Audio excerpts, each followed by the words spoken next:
jam 2. Tunggu 2 jam lagi. Teng jam 3. 1 jam lagi. Walah sudah. Kita nggak bersekutu, cuma nunggu jam. 4 kurang 5. Haleluya. Ngeliatin detiknya aja. Kurang 2 menit. Puji Tuhan.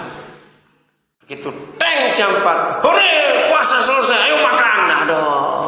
Bukan begitu puasa itu. Itu puasa agamawi, sudah.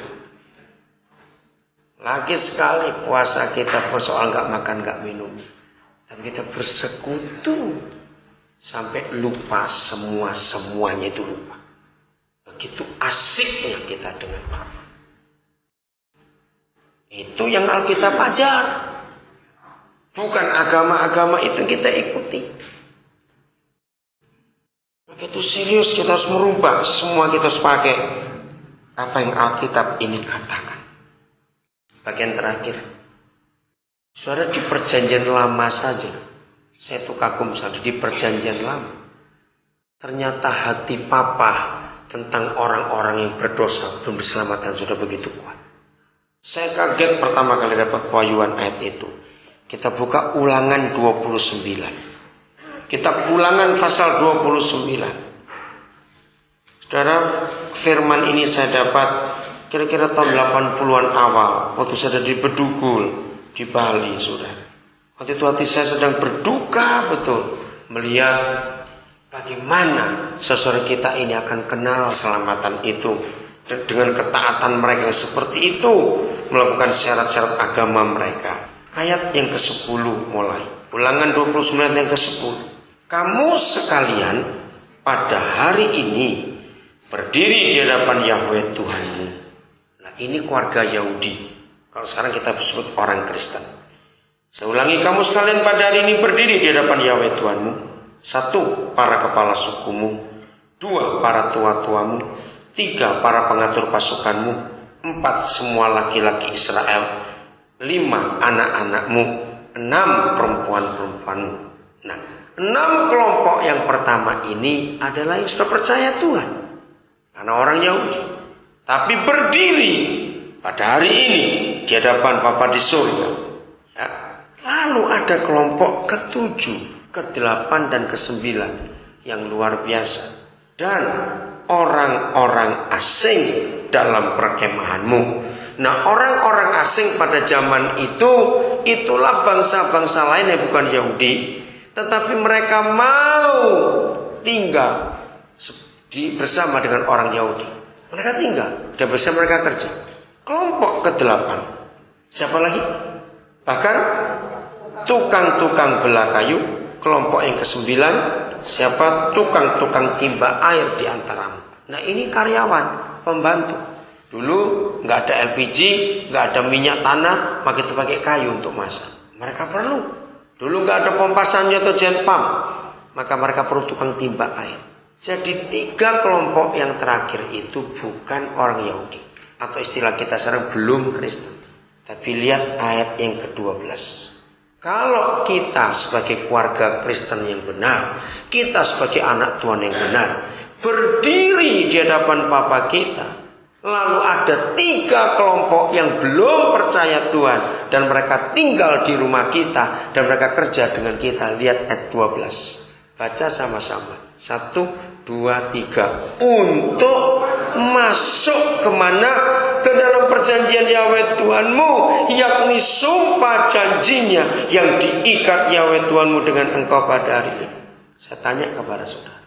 Kalau 3 kelompok orang ini untuk masuk ke dalam covenant, perjanjian yang pernah Yahweh buat dengan Abraham, Ishak dan Yakub.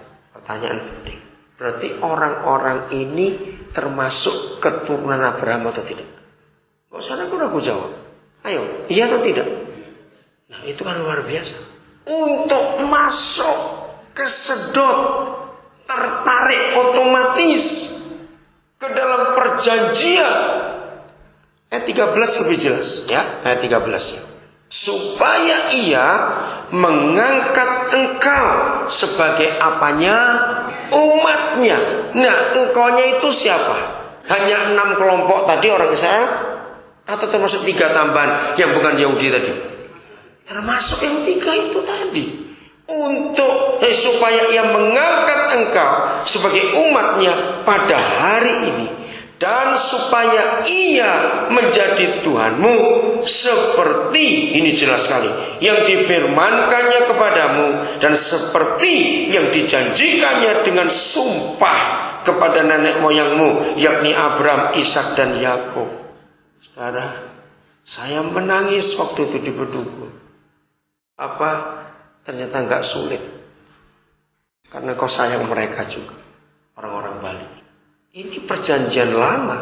Hati Papa sudah begitu kuat terhadap orang-orang yang berdosa. Jadi kalau mereka juga ikut kepada perjanjian yang Papa buat kepada Abraham, Ishak dan Yakub, betul-betul mereka itu diselamatkan. Nah, yang hebat itu ada kelompok yang ke-10 dan yang ke-11. Ayat 14. Bukan hanya dengan kamu saja aku mengikat. Lihat. Bukan hanya dengan kamu saja aku mengikat perjanjian dan sumpah janji ini. Ayat 15 pelan-pelan saya baca. Tetapi dengan setiap orang, saya tambah satu kata penting untuk mempermudah. Tetapi dengan setiap orang yang hanya ada di sini pada hari ini bersama-sama dengan kita yang berdiri di hadapan Yahweh Tuhan kita. Coba saudara bayangkan hati Papa di surga kepada segala bangsa yang belum diselamatkan itu. Jadi artinya apa? Juga dengan orang-orang yang ada di sini, yang hanya ada di sini pada hari ini dengan kita ketemu. Jadi siapa orang-orang itu? Ngerti gak pertanyaannya? Siapa orang-orang itu? Ya ayo jawab, siapa orang-orang itu? Ayo tiap hari saudara ketemu orang baru gak? Ketemu bukan? Nah itulah yang diselamatkan Tuhan juga. Maka itu kalau saudara ketemu orang, rakuslah untuk menyelamatkan.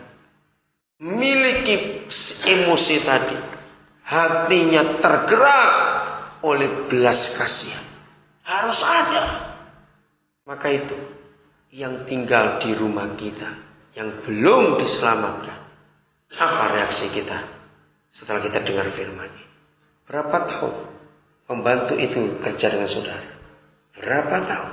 Makin lama mereka tinggal dengan kita dan belum percaya, maka kita yang patut disalahkan.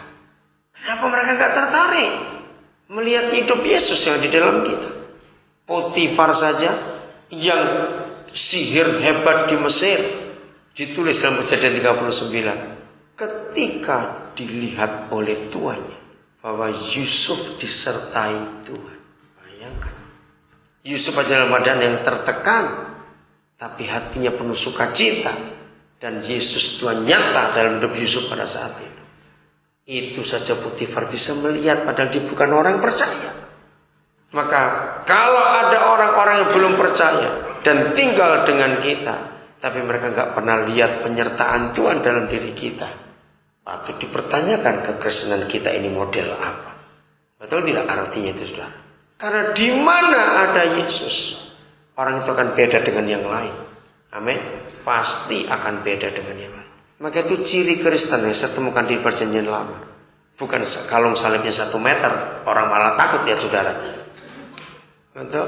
Maka ciri Kristen yang kita lihat perjanjian lama adalah berapa singkat maupun berapa lama saudara ada di satu lingkungan. Ukurannya adalah berapa banyak orang yang datang kepada saudara untuk minta nasihat. Itu yang harus terjadi. Itu ukuran kekristenan. Ternyata di mana ada Yesus, maka roh nasihat itu kuat bekerja dalam hidup orang itu. Ayat apa yang saya pakai? Yesaya 9 ayat yang kelima. Ketika ada ayat berkata, dan namanya disebutkan orang penasehat ajaib. Ada 3 lagi.